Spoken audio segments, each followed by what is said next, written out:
3 साल पहले जिस औरत को उसके ही पति ने घर से निकाल दिया था, आज वही औरत सीधे थाने पहुंची और बोली, दरोगा जी, मेरा पति मुझे मारना चाहता है। ये सुनते ही पूरे थाने में सन्नाटा छा गया।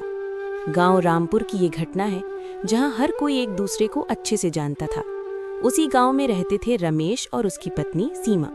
शादी को अभी 5 साल ही हुए थे, लेकिन इन 5 सालों में सीमा ने जितना सहा था उतना शायद कोई सोच भी नहीं सकता। शुरुआत में सब ठीक था, लेकिन धीरे धीरे रमेश का असली चेहरा सामने आने लगा। छोटी छोटी बातों पर गुस्सा करना, सबके सामने बेइज्जती करना और कई बार तो हाथ भी उठा देना। सीमा हर बार चुप रहती, क्योंकि उसे लगता था कि एक दिन सब ठीक हो जाएगा, लेकिन वो दिन कभी नहीं आया। एक दिन गांव के बीचों बीच सबके सामने रमेश ने सीमा को धक्का देकर घर से बाहर निकाल दिया और चिल्लाकर बोला, आज के बाद इस घर में कदम मत रखना। सीमा रोती रही, गिड़गिड़ाती रही, लेकिन रमेश का दिल नहीं पिघला और उसी दिन दोनों का रिश्ता खत्म हो गया। कुछ महीनों बाद तलाक भी हो गया। सीमा अपने मायके चली गई और धीरे धीरे अपनी जिंदगी को फिर से संभालने लगी। उसने एक छोटी सी नौकरी पकड़ ली और खुद को मजबूत बनाने लगी। 3 साल बीत गए। गांव में सब कुछ पहले जैसा हो गया, लेकिन सीमा के दिल के जख्म अभी भी ताजे थे। फिर एक दिन अचानक सीमा सीधे थाने पहुंच गई। उसकी आंखों में डर भी था और गुस्सा भी। उसने दरोगा से कहा, मुझे रिपोर्ट लिखवानी है। दरोगा ने पूछा, किसके खिलाफ? सीमा ने बिना रुके जवाब दिया, मेरे पति रमेश के खिलाफ। दरोगा थोड़ा हैरान हुआ, बोला, लेकिन तुम्हारा तो तलाक हो चुका है। सीमा ने धीरे से कहा, तलाक हुआ है, लेकिन उसका जुल्म अभी भी खत्म नहीं हुआ। पूरे थाने में सन्नाटा छा गया। सीमा ने बताया कि पिछले कुछ महीनों से रमेश उसे लगातार परेशान कर रहा है। रात रात भर फोन करके धमकी देना, रास्ते में रोकना और कहना, तुझे चैन से जीने नहीं दूंगा। पहले तो सीमा ने इन बातों को नज़रअंदाज किया, लेकिन जब बात उसकी जान तक पहुंच गई, तब उसने फैसला किया कि अब वो चुप नहीं रहेगी।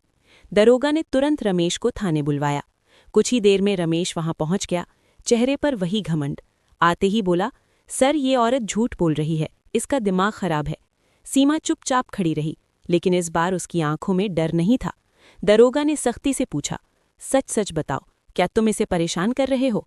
रमेश हंसने लगा, सर, 3 साल बाद इसे मेरी याद आ रही है। लेकिन तभी सीमा ने अपना फ़ोन निकाला। उसने एक ऑडियो रिकॉर्डिंग चलाई। अगर तूने किसी को बताया ना, तो जान से मार दूंगा। ये आवाज़ साफ साफ रमेश की थी। पूरा थाना सन्न रह गया। रमेश के चेहरे का रंग उड़ गया। अब उसके पास कोई जवाब नहीं था। दरोगा ने गुस्से में कहा, औरत को कमज़ोर समझने की गलती मत करो।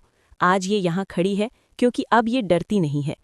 रमेश को तुरंत हिरासत में ले लिया गया।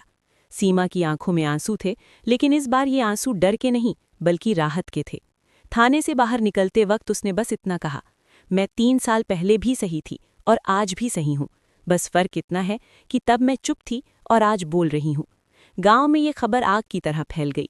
लोग जो पहले सीमा को गलत समझते थे, आज उसी की हिम्मत की तारीफ कर रहे थे।